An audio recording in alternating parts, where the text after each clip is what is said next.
আর এখন যে ম্যাপ আমাদের আছে বাংলাদেশকে বাদ দিয়ে ঘুরে যদি লাগে ১৭০০ মাইল, কত খরচ বেশি? এইটা কোশ্চেনকালে ভারত চায় না। সে চায় বাংলাদেশের বুক চিরে তাদের ট্রানজিট চলবে, সেটা শেখ হাসিনা দিয়েছিল। ভারতেও চেতনা ছিল চিরকাল বাংলাদেশ তাদের করদ রাজ্যই থাক, তাদের অধীনস্থ হয়ে থাক। আর বাংলাদেশের মুসলমানরা কোশ্চেনকালেও কোনো হিন্দুত্ববাদকে বরদাস্ত করেনি। আহলে হাদিস আন্দোলন বাংলাদেশ, আসুন পবিত্র কুরআন ও সহিহ হাদিসের আলোকে জীবন গড়ি। পত্রিকার রিপোর্ট আসছে 7 সিস্টার্স, মানে 7 বোন রাজ্য নিয়ে। এই যে 7 বোন বাংলাদেশের ওপাশে 7 বোন আছে, মানে অরুণাচল, মিজোরাম, আর কটা দেশ আছে না পূর্বে আছে, আসাম, এগুলো সব মিলে এ থেকে বলা 7 বোন, 7 সিস্টার্স বলা হয়। এর উপর দিয়ে বাংলাদেশের মাঝখান দিয়ে ইন্ডিয়ান যত মালামাল পরিবহন করতে গেলে খুব মাত্র 600 মাইল লাগে। আর এখন যে ম্যাপ আমাদের আছে বাংলাদেশকে বাদ দিয়ে ঘুরে যদি লাগে ১৭০০ মাইল, কত খরচ বেশি? এইটা কোশ্চেনকালে ভারত চায় না। সে চায় বাংলাদেশের বুক চিরে তাদের ট্রানজিট চলবে, সেটা শেখ হাসিনা দিয়েছিল, কিন্তু ওটা মানেনি, ওটা টিকতে পারেনি। আজকের বাংলাদেশের এই অস্তিত্ব ইন্ডিয়ার চক্ষুশূল। এর বিরুদ্ধে যিনি কথা বলবে তাকে গুলির খোরাক হতেই হবে, এবং সেটা হয়েছে। ওসমান হাদি তে মরেছে বটে, কিন্তু সে অমর হয়ে গেছে, সেটা প্রতিবাদী কণ্ঠ হিসাবে। অল্প বয়সে সে ইতিহাস সৃষ্টি করেছে। এসব বুড়া বুড়া নেতাগুলা যা বোঝে নেই, সে তার আগেই যে বুঝে গেছিল। বাংলাদেশের স্বাধীনতার চেতনাকে লালন করবেন যারা, তারা সবসময় মনে রাখবেন ভারতীয় চেতনা বনাম ইসলামী চেতনা কখনোই এক হয় না। ভারতীয় চেতনা ছিল চিরকাল বাংলাদেশ তাদের করদ রাজ্যই থাক, তাদের অধীনস্থ হয়ে থাক। আর বাংলাদেশের মুসলমানরা কোশ্চেনকালেও কোনো হিন্দুত্ববাদকে বরদাস্ত করেনি।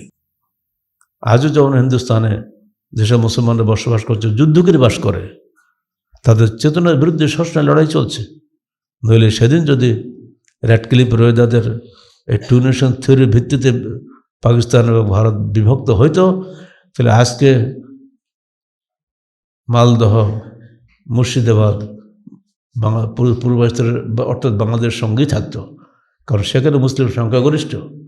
আগে সিলেটের করিমগঞ্জ জেলার মুসলমানদের সঙ্গে অর্থাৎ পূর্বাঞ্চলের সঙ্গেই থাকতে হতো, অর্থাৎ বাংলাদেশের অংশ থাকতো।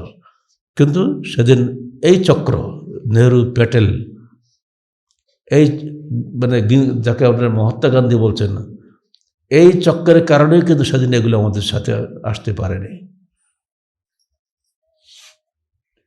কখনোই মানুষ ইতিহাস ভুলে যায় না। ইতিহাস একদিন না একদিন ঘুরে ফিরে চলে আসে। রেজনের স্বাধীনতার পরেই ৭৩ সালে যখন মেজর জলিল আসলেন খুলনা সার্কিট হাউস ময়দানে, আমি নিজে সেই ময়দানে উপস্থিত ছিলাম। সেদিন তার ভাষণ ছিল, আরে বাবা, অন্যান্য সাধারণ ভাষণ, কল্পনাই করা যায় না। তার একটা লাইন আমি আজও ভুলতে পারি না। তিনি বলছিলেন, ব্যাটারি না থাকলে যেমন রেডিও চলে না, চরিত্র না থাকলে জাতি চলতে পারে না।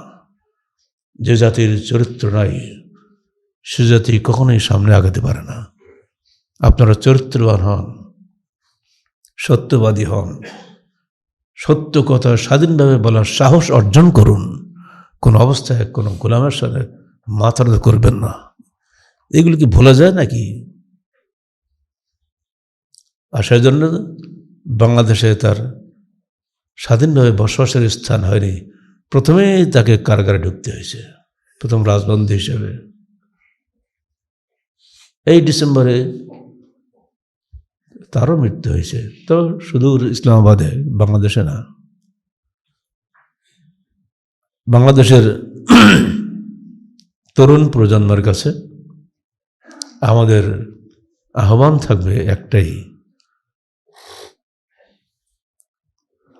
100 বছর বাঁচার চাইতে 50 বছর বাঁচা অনেক ভালো, কিন্তু স্বাধীনভাবে বাঁচার চেষ্টা করো। গোলামীর দীর্ঘদিন আর স্বাধীনের অল্প দিন এক নয়। স্বাধীনভাবে কথা বলো।